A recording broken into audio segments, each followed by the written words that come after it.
Pegar nossas Bíblias neste momento. Os irmãos podem deixá-la aberta em Filipenses capítulo 3, a partir do versículo 12. Vou ler aqui o versículo 12 até o versículo 16. Peço que os irmãos nos acompanhem nessa leitura.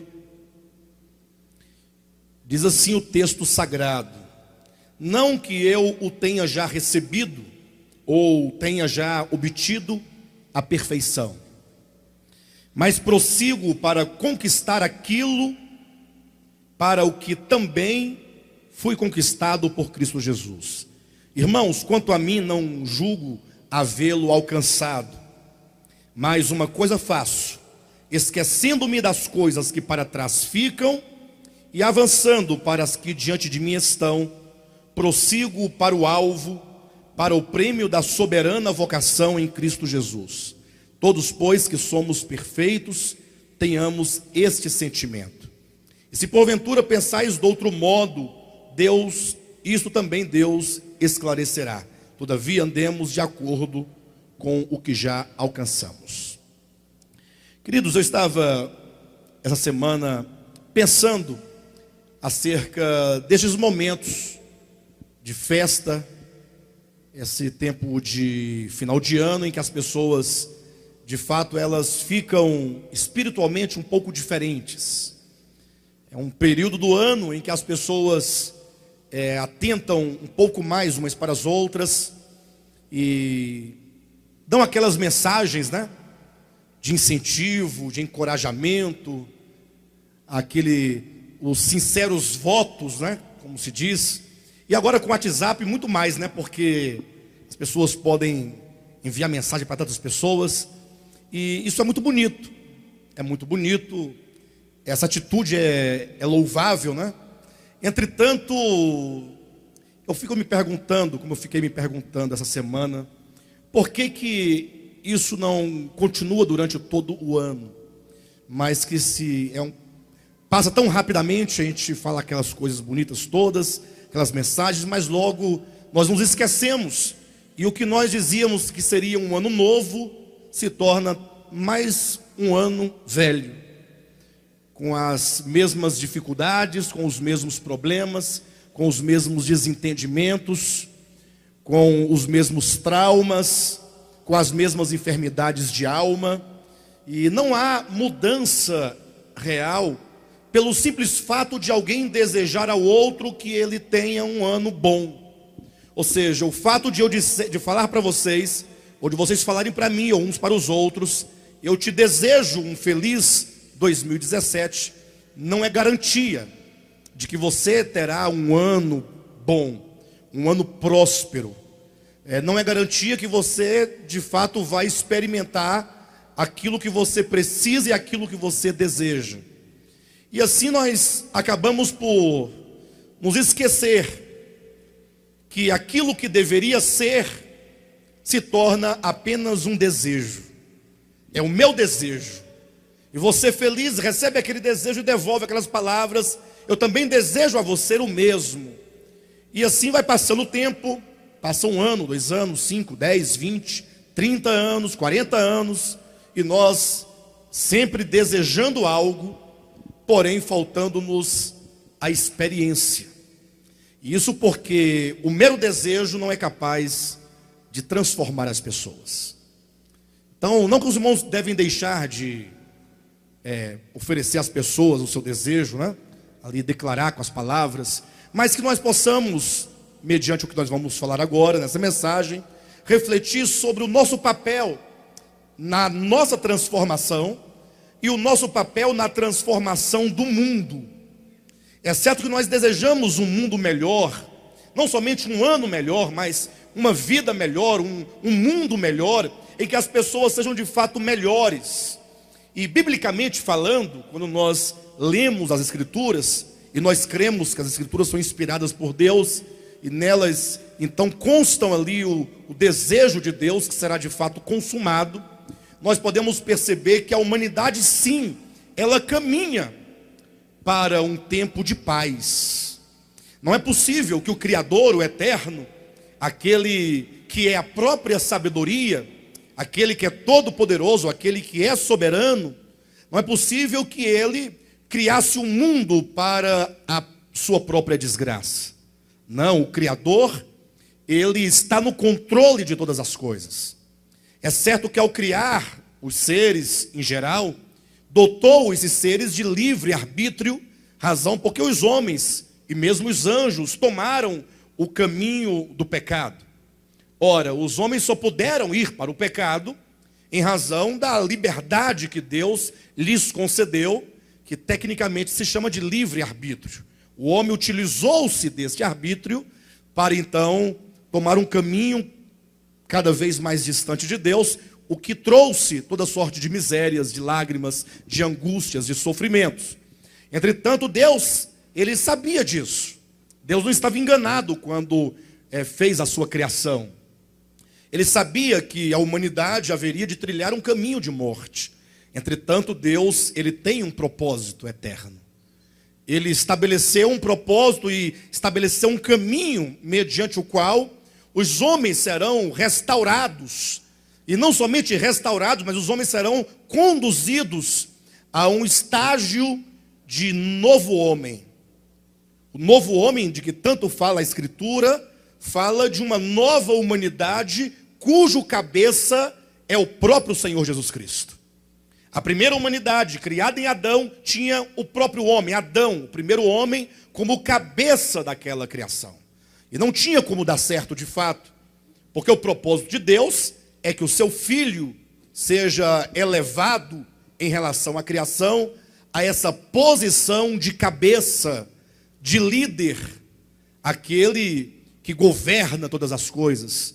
Então a humanidade, ela está predestinada a chegar a esta condição, uma humanidade redimida, uma humanidade restaurada, uma humanidade que possa de fato expressar os ricos atributos do Criador. Isso ocorrerá quando, por fim, todo o universo tiver sido reconciliado com Deus. Essa visão escatológica da existência, essa visão escatológica da vida humana, ela é necessária para todos nós. Ou seja, infelizmente os homens, em razão de muitos fatores, eles não conseguem olhar para o futuro e não conseguem ter um alvo adiante que seja o mesmo alvo do nosso Pai Celestial. Os homens, eles olham muito para o presente. O futuro é totalmente ignorado, senão quando o homem utiliza o futuro como uma projeção da sua própria vida individual, sobretudo no âmbito financeiro. O homem, ele se esquece a razão para o qual ele existe. Na verdade, nós nos esquecemos disso, e mesmo sabendo, nós muitas vezes não vivemos como quem busca alcançar este alvo supremo, este alvo maior, que o apóstolo Paulo aqui em Filipenses capítulo 3, ele chama de o prêmio da soberana vocação de Deus em Cristo Jesus. E pelo fato de os homens não atentarem para essa predestinação de todos nós, o homem não atentar para o fato de que Deus, ele estabeleceu um propósito e ele vai cumprir, ocorre então que os homens, eles vivem para si mesmo. E é esse viver para si mesmo que não atenta para o fato de que Deus tem um plano coletivo para toda a humanidade. Esse viver individual, esse viver egoísta, que é a razão de todos os nossos problemas. Então, de nada adiantaria eu chegar e falar assim: Bispo Josué, eu te desejo um ano repleto de bênçãos da parte de Deus, que você e sua família sejam prósperos e que vocês realizem todos os vossos sonhos, se eu não começar a projetar a minha vida para que essas bênçãos que eu desejo sejam reais na vida dele por meu intermédio. E vice-versa. Ou seja, dizer que eu quero que aconteça é uma coisa. Agora, me deixar ser usado por Deus como um canal de bênção, um instrumento de bênção para que isto ocorra, é outra coisa. Ou seja, precisamos nós então pensar e refletir. Quanto tempo ainda vai durar para que esse reino de paz e de justiça, tendo Cristo por cabeça, aconteça. Essa igreja tem uma visão escatológica muito bem elaborada, muito bem compreendida na Bíblia Sagrada. Falamos muito sobre o reino de Deus e sobre o reino milenar, enquanto a manifestação do reino de Deus.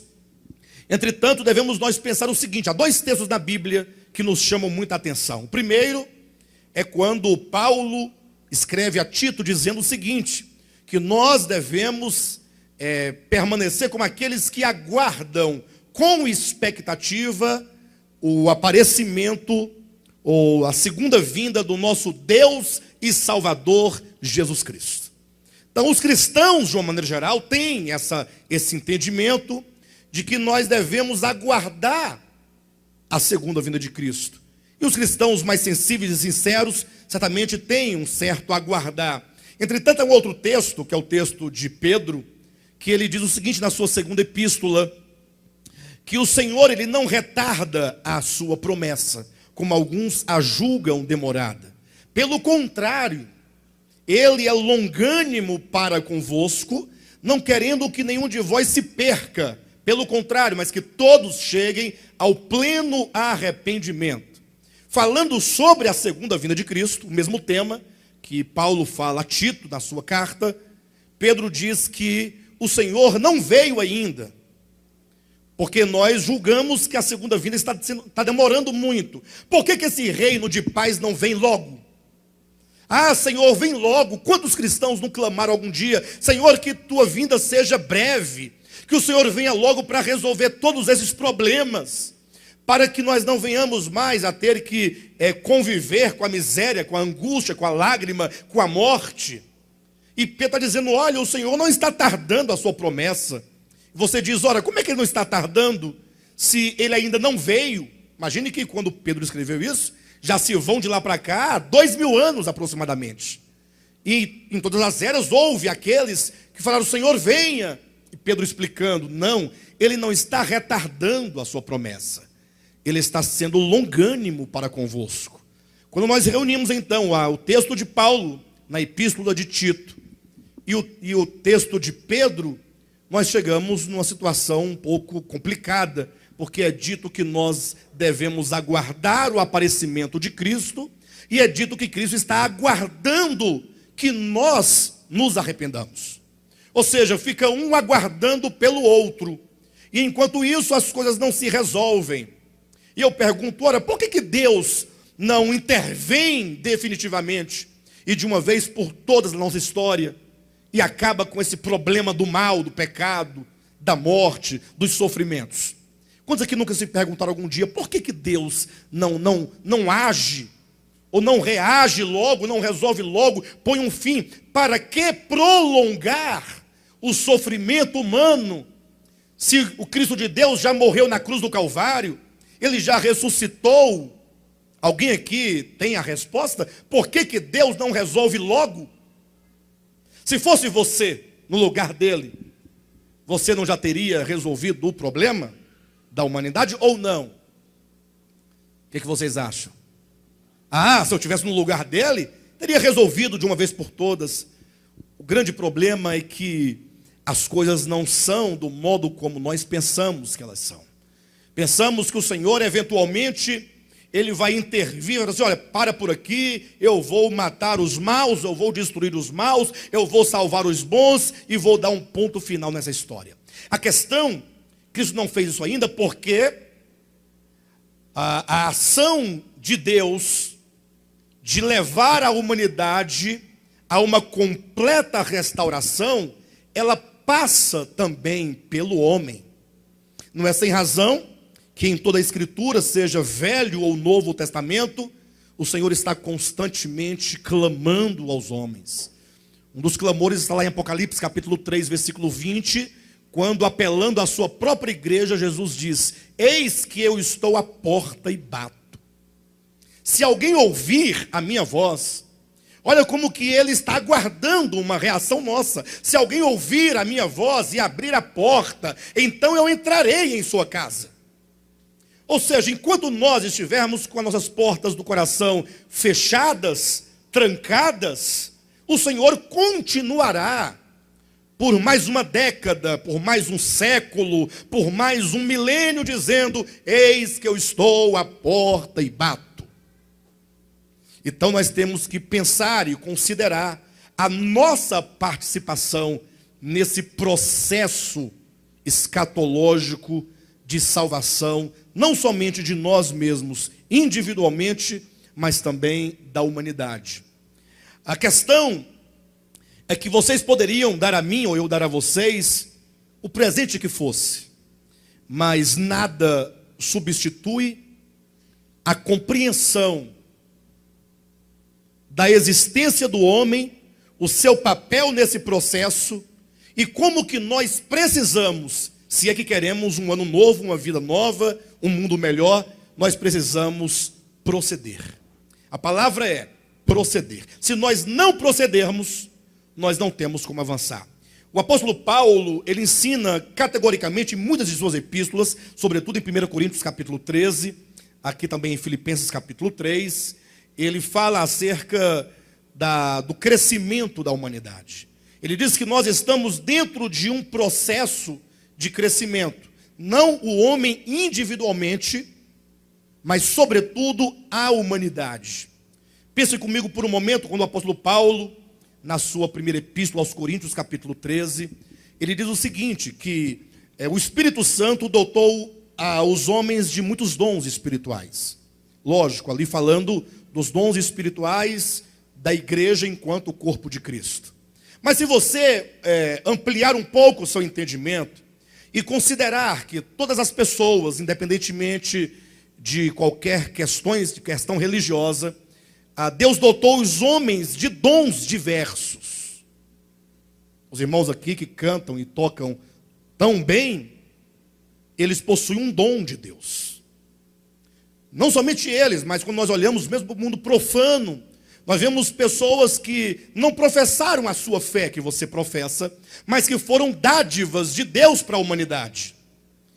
Quantos homens de Deus não foram usados por Ele, não em termos religiosos, homens de Deus, porque são de Deus, não foram usados para fazerem grandes descobertas, o avanço da medicina, a tecnologia, os homens em toda a terra, em todos os tempos, como instrumentos de Deus para o desenvolvimento humano.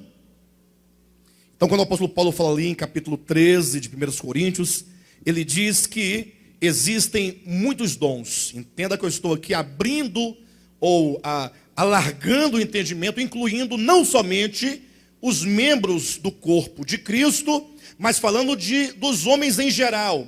Os irmãos me dão essa liberdade de poder estender o pensamento dessa maneira ou não? Amém? Os irmãos entendem o que eu estou dizendo? Ou será que os homens que não são corpo de Cristo não têm de Deus nenhum dom? Eu sei que essas minhas conjecturas, elas geram muito problema dentro do campo teológico, né, pastor Josué? O campo teológico, os pastores me ouvem, esse cara é maluco, é louco, porque eles querem que eu simplesmente interprete a letra do texto e fique preso à letra e não entenda o espírito da palavra, que é muito maior do que as letras, do que um livro.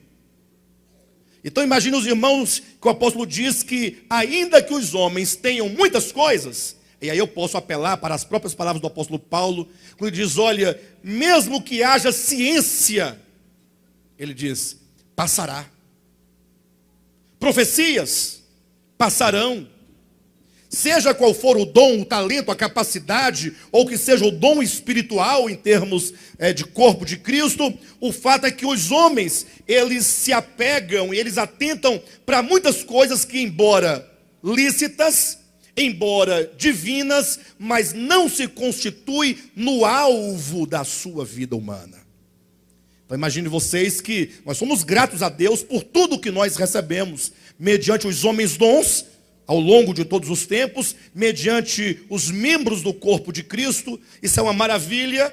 Entretanto, o grande ensinamento do apóstolo Paulo é que os homens, eles desenvolvem os seus dons, eles são usados por Deus, porém, nós não podemos presumir que a vida humana, que a completude humana, que o alvo da existência humana se esgote nestas coisas. Ou seja, se você este ano 2017, digamos assim, você se formar, se você se casar, se você comprar uma casa, são todas coisas boas e lícitas, ou não? Puxa, que legal, o fulano se casou, o fulano se formou, o fulano adquiriu uma casa, ele conseguiu um bom emprego, ele está bem ajustado nesses sentidos humanos. Ainda que você tenha todas essas conquistas e outras mais, o fato é que nós não podemos projetar as nossas vidas tendo como fim estas coisas passageiras. Existem coisas mais importantes a serem pensadas, a serem buscadas. Existem coisas que o apóstolo Paulo vai dizer aqui, eu vou mencionar, em que ele diz que é o alvo da nossa existência. Ele diz, olha, todas as coisas vão passar, tudo passa. Até as suas próprias experiências boas também já passaram. Muitas pessoas ficam presas às suas experiências do passado, sempre contando aquela experiência que ela teve naquele dia, naquele mês, naquele ano, há 40 anos contando a mesma experiência. Outros buscam somente o seu presente. O apóstolo diz, todas essas coisas passarão, mesmo as coisas boas passam. Ele diz, entretanto, há 3 coisas que permanecem: a fé, a esperança e o amor. Em outras palavras, se essas 3 coisas, elas permanecem em razão da sua grande importância para nós enquanto homens, então nossos olhos devem estar nestas 3 coisas. Que tal, amados irmãos em Cristo, se nós tomarmos este primeiro culto, essa primeira reunião do ano, esse primeiro dia do ano, para nós começarmos a mudar o nosso pensamento? Que tal nós começarmos, nós aproveitarmos este momento em que o espírito nosso está um tanto ainda flexível, está um pouco empolgado com a chegada do ano novo? Que tal nós considerarmos, Senhor, eu preciso entender o que são as coisas mais importantes, o que me tornará melhor enquanto ser humano, enquanto servo de Cristo, enquanto pai, enquanto mãe, enquanto filho, enquanto patrão, enquanto empregado, enquanto amigo, enquanto pessoa. Que tal nós começarmos a buscar o nosso amadurecimento a partir desta reflexão? Senhor, eu preciso olhar para o alvo. Quando o apóstolo Paulo coloca fé, esperança e amor, ele coloca como 3 últimos degraus de uma experiência humana em Cristo, ou tendo Cristo como propósito. Antes desses 3 últimos degraus, ainda há uma série de outras coisas, o que ele diz que são coisas que fazem parte da infância. Nós precisamos crescer espiritualmente, precisamos crescer no espírito, na alma, no coração, e para tanto, então, temos que entender estas coisas. E eu quero pedir à igreja, em nome de Jesus Cristo, pedir a esta igreja, sobretudo, porque vocês são a razão imediata deste ministério, não que são os únicos, mas é porque tudo começa aqui, e é daqui que essa palavra vai para lugares mais longes. Os irmãos são os que recebem imediatamente essa palavra. Que tal nós começarmos a falar assim, eu preciso crescer? Quantos anos você tem, Molinha? 60? Não parece. Vera, você tem quantos anos? Eu só pergunto para a mulher que não gosta de falar a idade. 52. Magalhães, sua idade? 72. Renato, 52. Nivaldo, 42, eu sei. Raimundo, meu cunhado, 52. Jane Lúcia, minha esposa, 44. Poderia perguntar para cada um de vocês, mas segue uma segunda pergunta. Vocês têm certeza que vocês têm essa idade?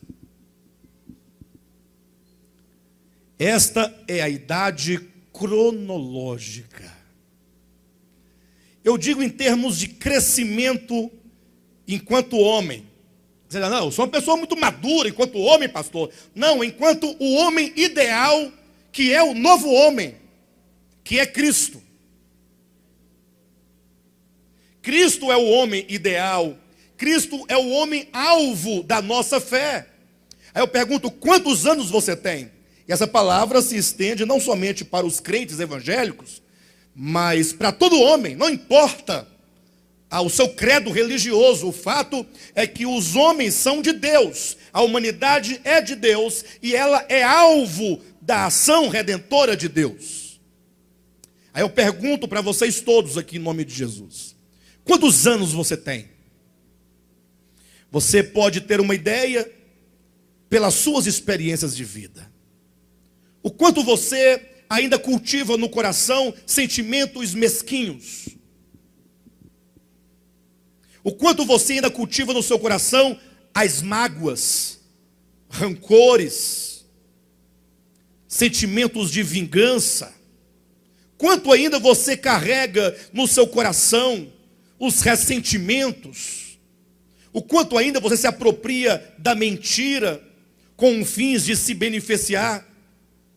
E às vezes o benefício é nada. Você nem precisa de tal benefício, mas é porque, como dizem, né, aí, o vulgo, diz que o brasileiro é gente esperta, né? Brasileiro é gente esperta. Não pode ver uma fila que ele entra, não sabe nem para que é, ele quer receber algum benefício. Ele quer ganhar qualquer coisa, não importa o que seja. Quantos anos nós temos de crescimento? Nós temos que pensar essas coisas, e nada melhor do que o primeiro dia do ano, porque nós ainda estamos um pouco sensíveis. Buscar o crescimento é buscar a experiência da fé, da esperança e do amor. A fé é o que torna o homem humano. Por que a fé torna o homem humano? Porque a capacidade de crer, ela é exclusiva dos homens, tratando aqui dos seres da terra. Somente os homens têm a capacidade de acreditar, de exercitar ou exercer fé em algo que seja. Porque os animais não podem crer. Os animais são o que eles são. Eles nunca poderão mudar. Nem as aves, nem os animais domésticos, muito menos as plantas. Agora o ser humano, ele precisa da fé para se mover. Então, se você deseja uma mudança real de vida neste ano próximo, com uma perspectiva para os outros anos, você precisa considerar que há 3 últimos degraus de maturidade humana em Cristo, e esses 3 degraus, eles seguem exatamente esta ordem: fé, esperança e amor. Você não pode colocar amor, fé e esperança, porque a fé, ela vem antes da esperança. E a esperança precede o amor, e o amor é o fim de todo o crescimento humano. Então a fé é o primeiro degrau a ser buscado.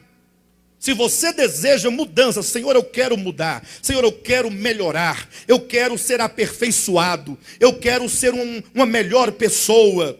Em termos gerais, eu quero ser transformado, eu quero ser curado.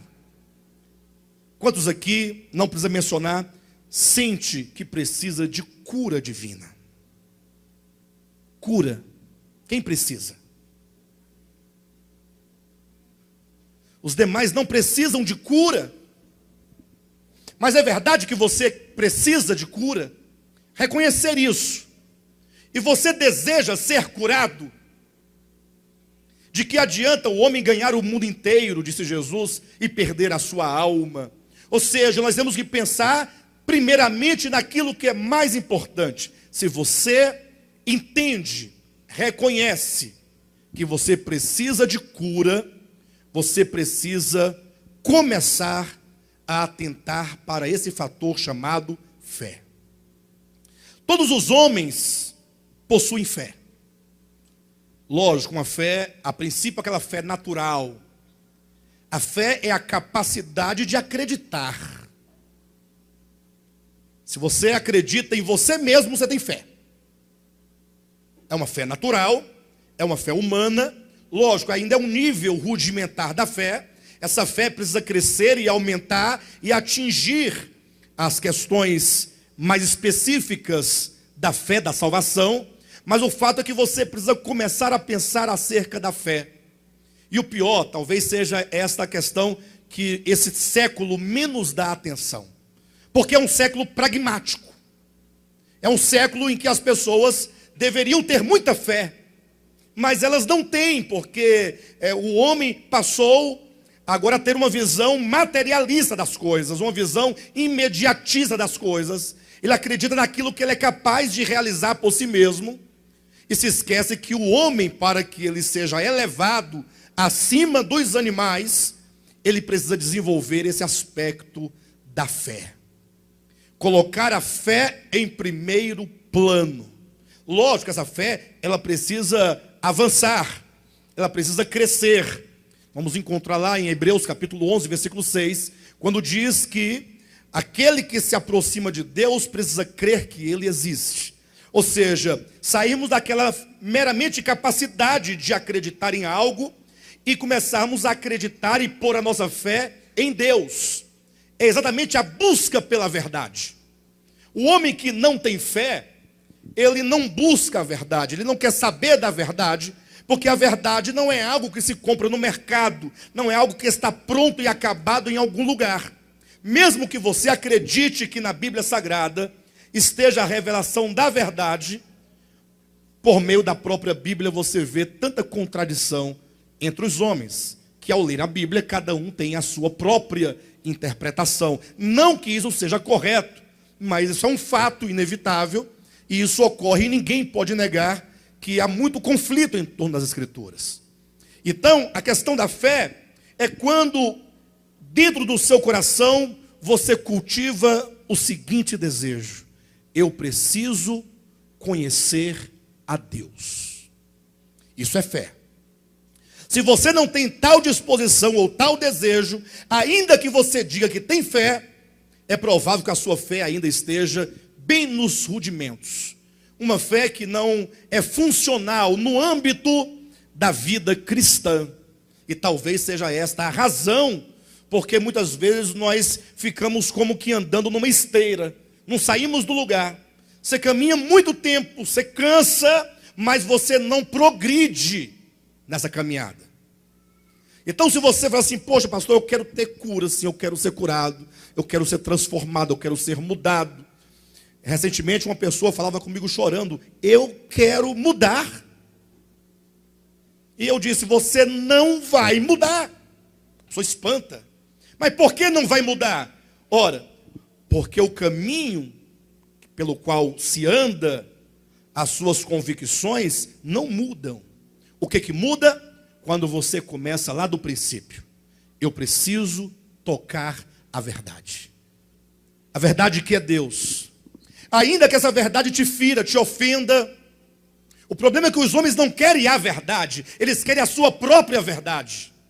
E quando você tiver a sua própria verdade, você está no engano, na mentira, e isso não pode te acrescentar espiritualidade. Isso não pode te trazer cura. Isso não pode trazer libertação.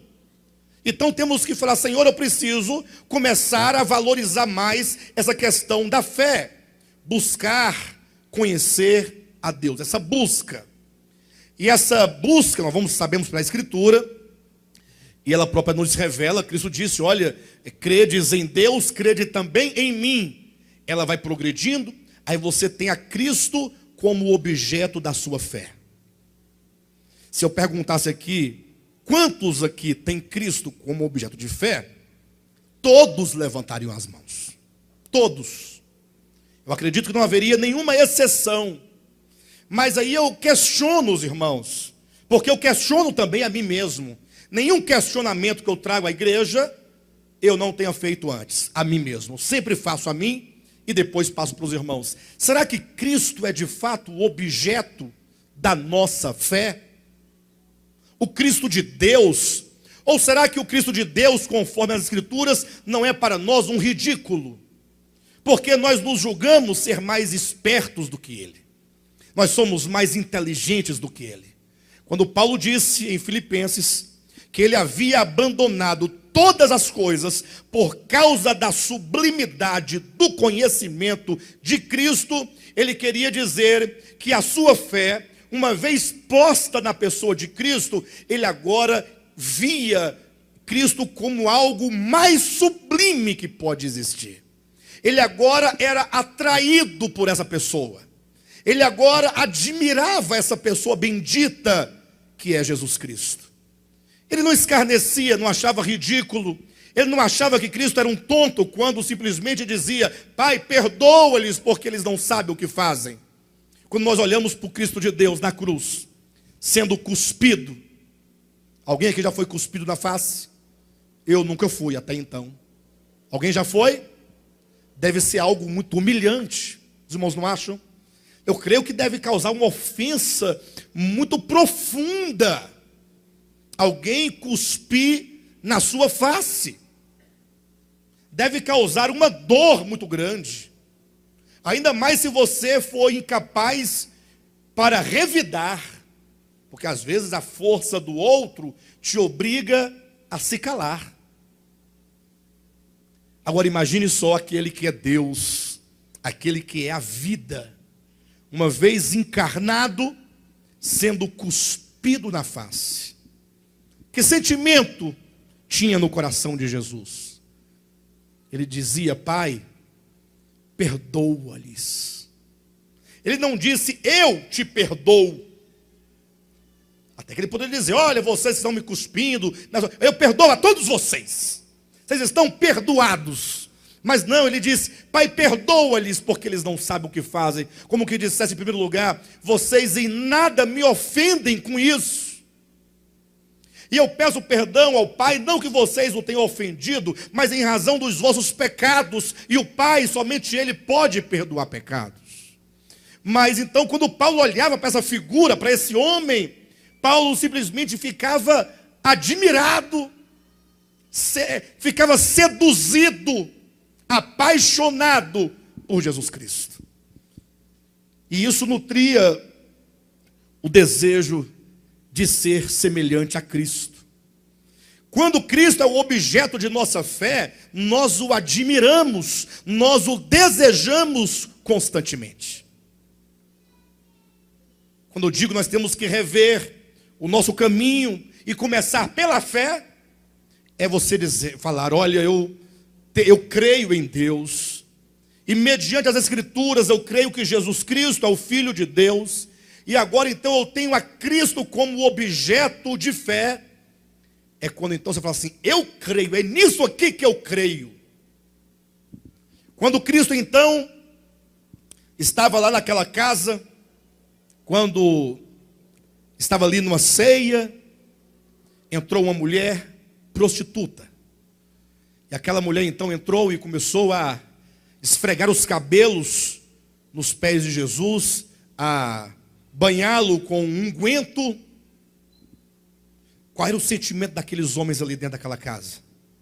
Olhava: essa mulher não tem vergonha na cara, não basta ser prostituta, entra sem ser convidada na casa de alguém, e ainda assim, ainda fica assim insinuando, beijando os pés de Cristo. E se este fosse o profeta, saberia que tipo de mulher é esta.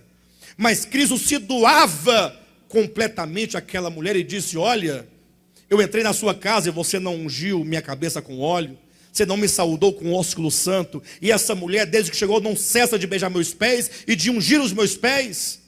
Ou seja, quando nós vemos esse tratamento de Cristo naquele tempo, primeiro, por uma mulher, já era um grande problema naquele tempo. Não era, pastor Josué? No tempo de Cristo, há 2000 anos, naquela civilização, naquela cultura, a mulher era um elemento, é uma pessoa desprezível e, portanto, desprezada. E agora então Cristo trata bem a uma mulher. Segundo, uma mulher prostituta, Isso não nos causa admiração? Você fala assim, puxa vida, quando é, Vera, que eu, Alexandre, vou chegar a ter os mesmos sentimentos? Cristo é admirável, Cristo é belo, Ele é maravilhoso, Ele é desejável. Mas enquanto eu estiver vendo as obras de Cristo e julgando-o como um tolo, porque eu ajo melhor do que ele em dadas situações, porque eu acho que é muito mais bonito, é muito melhor que você cultive a mágoa no coração. Se você tiver uma mágoa no seu coração essa noite, e você ao mesmo tempo diz que Cristo é o objeto de sua fé, então essa mágoa te fará sofrer, pelo desejo que você tem de se libertar dela e se parecer com Cristo. Nós temos que nos orientar nesse caminho do crescimento, a fé. E essa prática de desejar isso nos levará então à esperança. Aí você já não é mais alguém que vive murmurando ou reclamando dos seus próprios erros. Não, agora você tem uma esperança. Não, eu tenho certeza pela minha fé.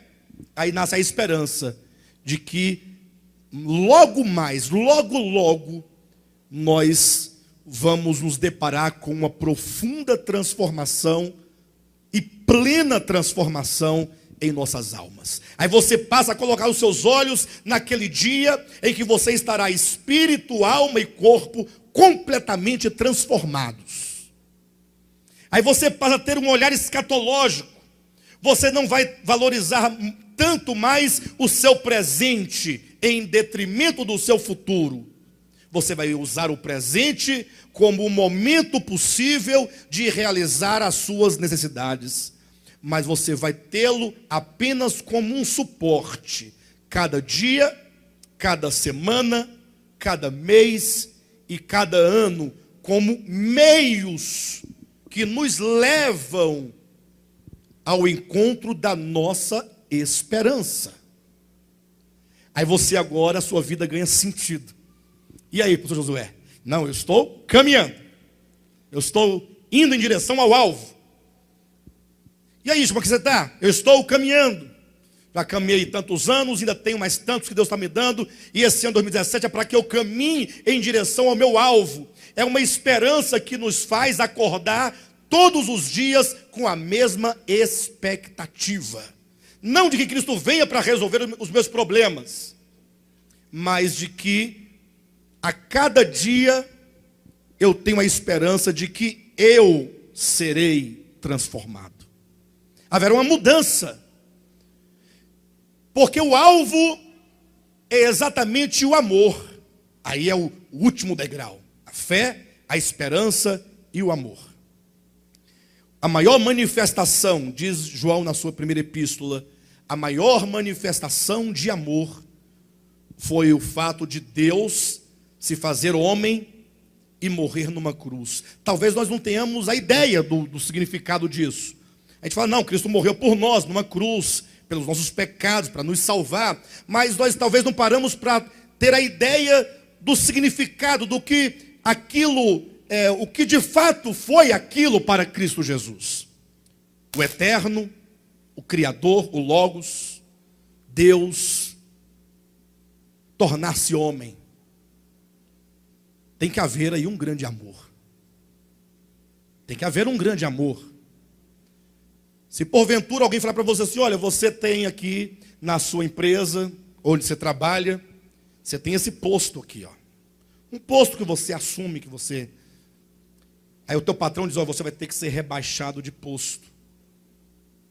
Mas por quê? Não, porque o outro, que está no posto mais baixo, está precisando do seu posto. Então, porque ele está precisando, então eu vou rebaixá-lo, vou rebaixar você ao posto dele e elevá-lo ao seu posto. Como é que você se sente? Aí já é um problema, não é? Já é um grande problema. Primeiro que você nunca mais vai olhar com bons olhos para aquela pessoa que vai tomar o seu posto. Começa daí. Segundo que você não vai entregar o posto por livre e espontânea vontade, só se for por alguma força maior que te obriga a isso.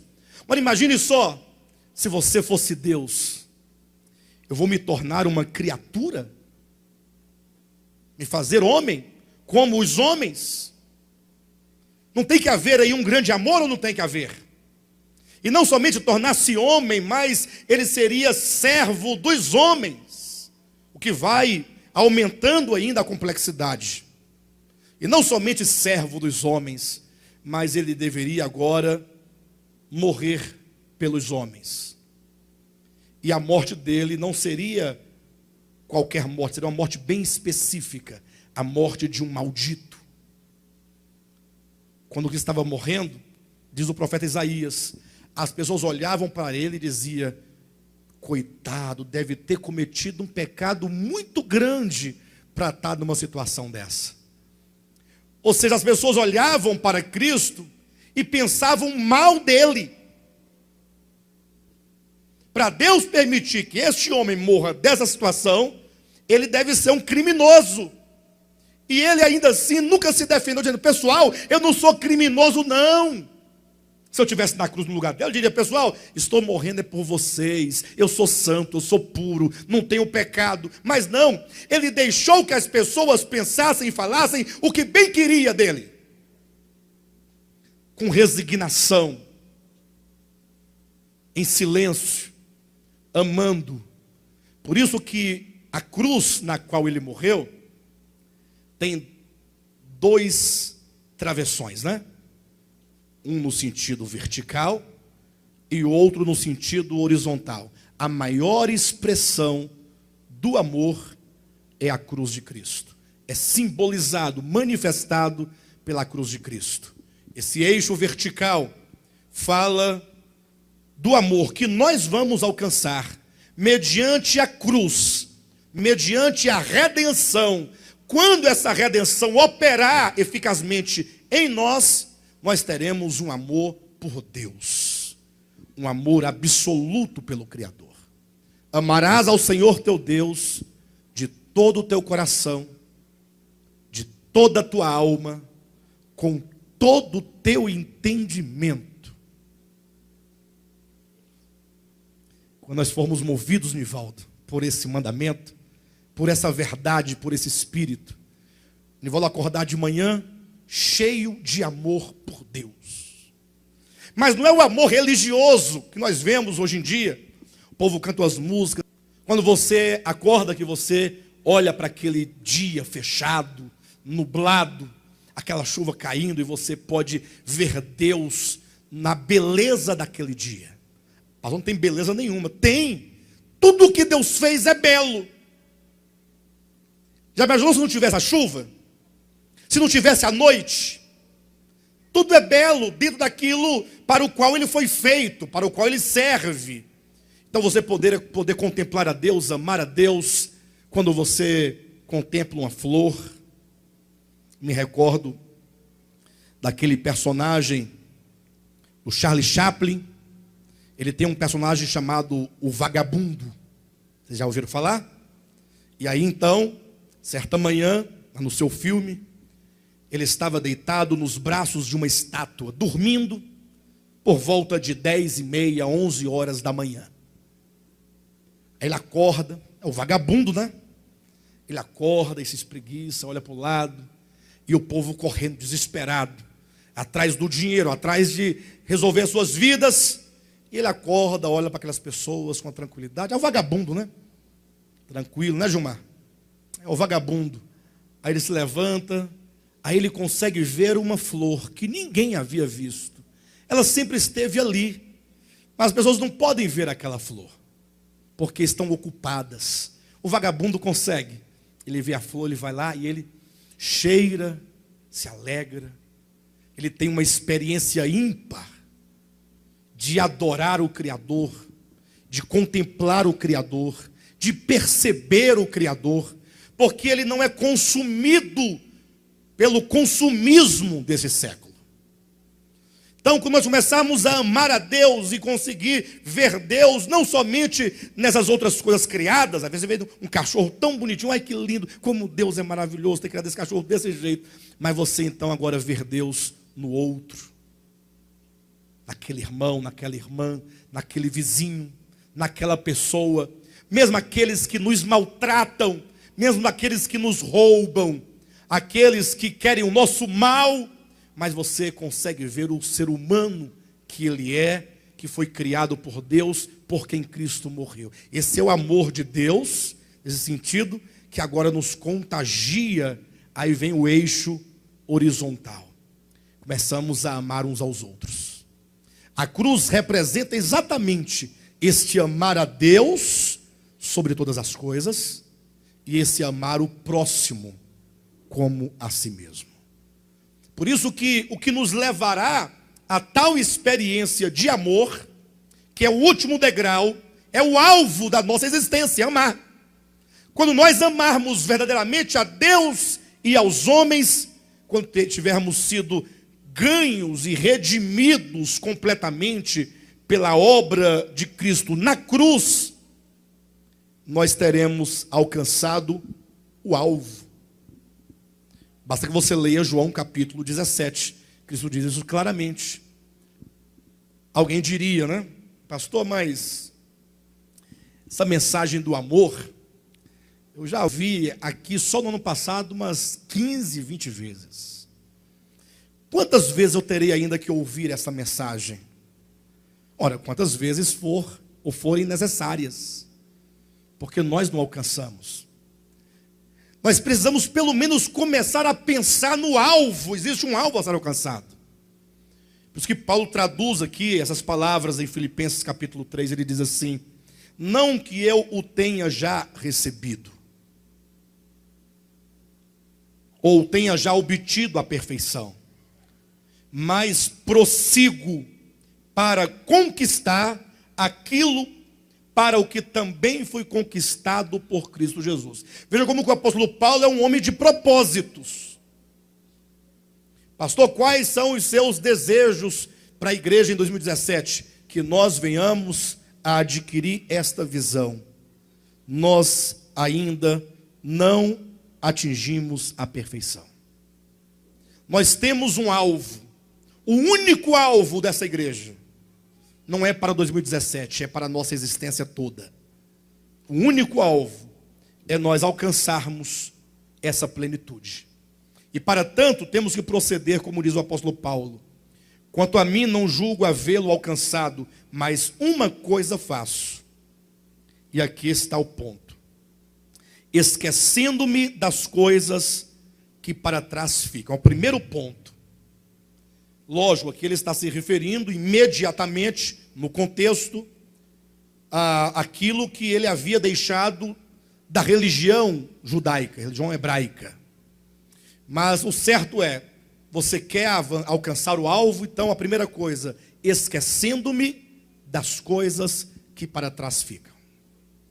Você pode dizer para o seu irmão, diga assim para ele: se você não se esquecer das coisas que passaram, você não tem como prosseguir.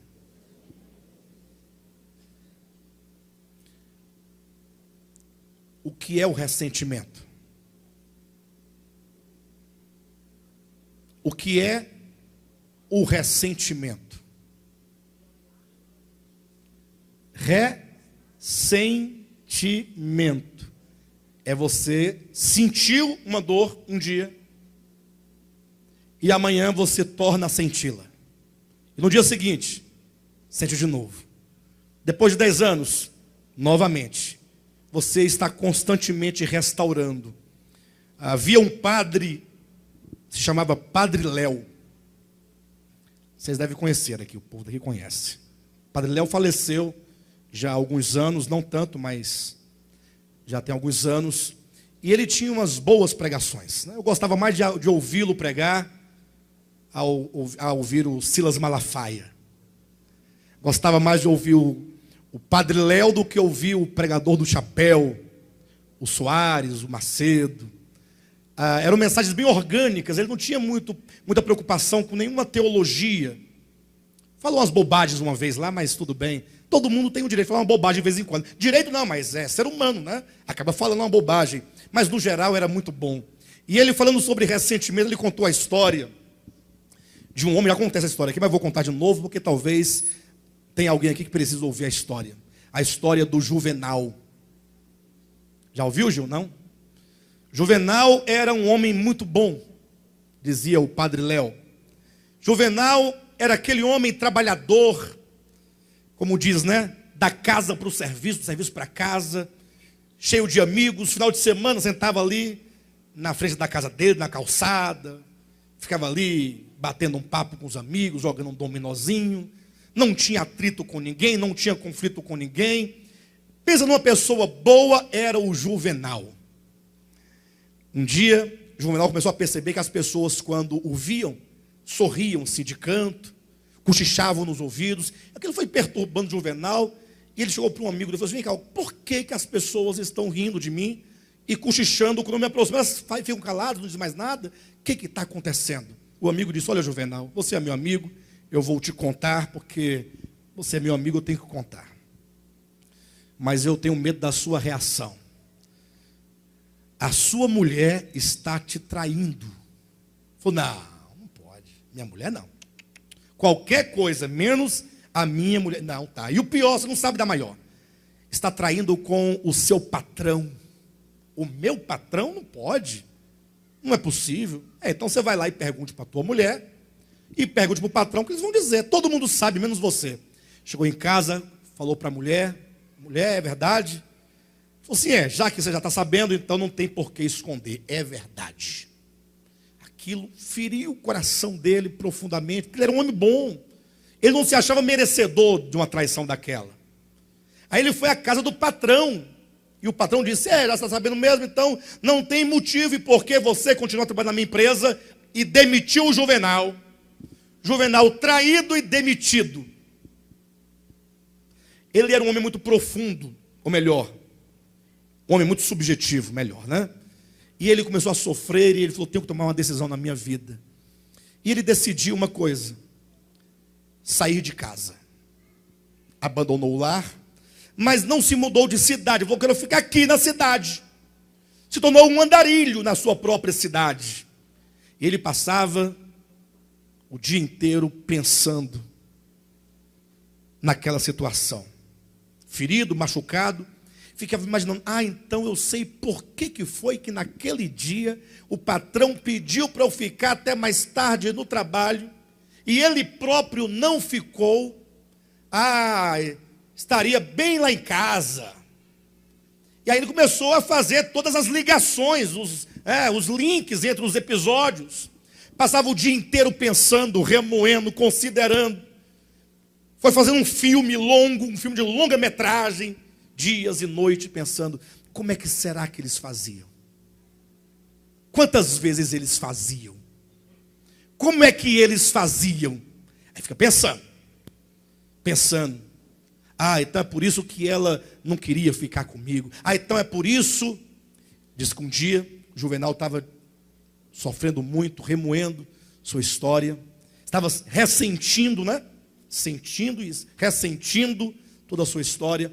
Diz que ele encontrou uma lâmpada mágica do Aladim. Não acreditem nisso não, tá, irmãos? Isso aqui é só uma história. Como é? Aí ele esfregou aquela lâmpada, sem nem perceber que estava esfregando. Aí saiu o gênio. Olha, faça logo o teu pedido, que eu estou com pressa, estou me aposentando. É só um pedido. Não, mas não era 3 na história? Não, aqui é só um. Você vai fazer e vai acabar. Agora tem um detalhe. Pense bem naquilo que você vai pedir. Porque tem uma regra comigo que aquilo que você pedir para você, eu darei em dobro ao seu maior inimigo. Falei: não, então calma, peraí, não é assim não. Me dê tempo para eu pensar, para até amanhã. Porque eu não posso pedir qualquer coisa, né? Aí ele foi pensar: meu Deus do céu, se eu pedir uma casa, o meu patrão vai ganhar 2. Se eu pedir um carro, ele ganha 2. Uma fazenda, ele ganha 2. Ficou a noite todo dia pensando. Até que no outro dia cedinho, chamou o gênio apareceu, falou: já sei o que é. O que você vai querer? Que você me arranque um olho. Porque assim o seu patrão teriam arrancado os 2 olhos dele. Observa como são as coisas. Hã? Tem muita gente que faz isso? Qual que é a moral dessa história criada para ilustrar? É que a pessoa tinha ali uma chance e uma oportunidade de reverter toda a sua história, de ser curado, de ser mudado. Mas por causa do ressentimento, ele preferiu desgraçar mais ainda, porque agora, além de corno desempregado, seria agora de um olho só. Por causa de quê? Do ressentimento, da mágoa. Por não abrir mão. Por isso é mais inteligente, né? Reverta a minha vida para que a minha vida volte a ser antes da traição e que ela não ocorra. Ela voltava. Tudo certinho. Mas não. Então, primeiro ponto. Esquecendo-me das coisas que para trás ficam. Quantas coisas na sua vida você não carrega consigo? Coisas ruins, coisas más, não são as boas não. Quantas coisas você precisa esquecer, sepultar, para que você possa ter um ano novo. Porque se você trouxer as coisas velhas, dos anos anteriores velhos, para este ano, esse ano será um ano velho para você. Então não adianta, eu te desejo um feliz ano novo. Não vai ter, não tem, não se engane, para de bobagem. Quer um ano novo?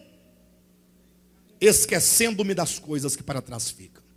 Pega todas as coisas ruins, mas as palavras más que você ouviu, tudo aquilo que fizeram de ruim para você, pega tudo isso e joga no esquecimento. Liberte-se disso.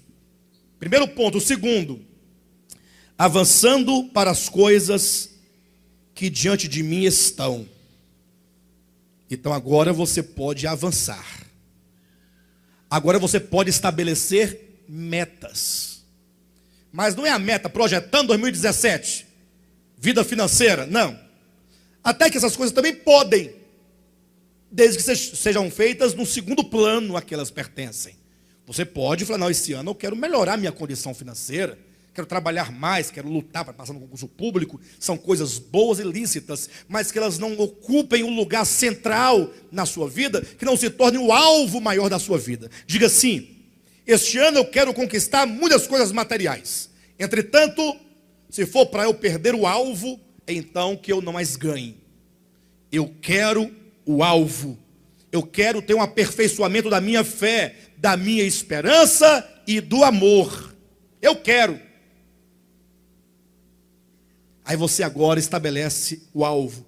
O maior alvo da vida de alguém é você falar, eu quero alcançar a estatura de varão perfeito. E aí uma coisa fantástica, uma coisa que não falha, foi o próprio Cristo que disse, se você buscar em primeiro lugar o reino de Deus, e fé, esperança e amor é o reino de Deus, as demais coisas serão acrescentadas. É fatal. A fé e a esperança e o amor, um coração firmado na fé, na esperança e no amor, atrai coisas boas. Às vezes você luta atrás de coisas boas e não consegue nunca, porque o coração é ruim. O coração repele as coisas boas. Então coloque diante de Deus isso. Essa igreja, esse ministério, em nome de Jesus, vamos buscar o crescimento. Vamos começar a repensar as nossas atitudes e as nossas palavras. Ame a todas as pessoas, mas não cultive amizades que plantem ou que plantam no coração coisas ruins. Ame aquela pessoa, perdoe aquela pessoa, mas não se associe, exceto que seja para você influenciá-lo para o bem. Porque senão você vai ficar mais um ano 2017 falando da vida alheia. as mesmas conversas de vida alheia, as mesmas mentiras, os mesmos aumentos acrescentados de outras mentiras e aumentos ainda mais. O ano todinho naquela futricagem, naquela mesquinhez. Não. Vamos fazer o ambiente da igreja um ambiente de fé, de amor, de fraternidade, um ambiente de comunhão, um ambiente de amizades sadias, um ambiente de edificação mútua. Vamos fazer, pelo menos desta igreja local, um lugar saudável, de crescimento, orando uns pelos outros, se preocupando uns com os outros, estendendo a mão, socorrendo, sendo socorrido. E esse caminho certamente nos levará ao alvo da nossa fé. Amém?